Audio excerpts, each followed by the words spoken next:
Hello साथीहरू, आज मैले मेरो छोरीको लागि जाउलो बनाउन लागेको र यो चाहिँ जाउलोको रेसिपी हो। अनि मैले जाउलो कसरी बनाउँछु हजुरहरूलाई सेयर गर्छु है त।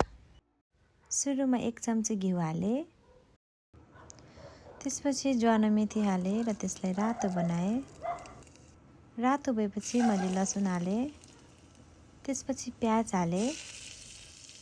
लसुन प्याज रातो भएपछि मैले भिजाएर राखेको चामल र मुङ्गोको दाल हाले। त्यसपछि आलु कोरेसम्म कोरेर हाले र त्यसपछि मैले ब्रोकाउली हाले र अनि यसलाई मैले मजाले चलाए।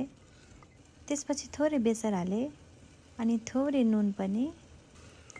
त्यसपछि मैले यसलाई चलाइदिए अनि मैले काटेर राखेको टमाटर पनि हाले। त्यसपछि मैले सबै मजाले चलाए र यसमा मैले पानी हाले। पानी हालिसकेपछि अब बिर्को लगाइदिए।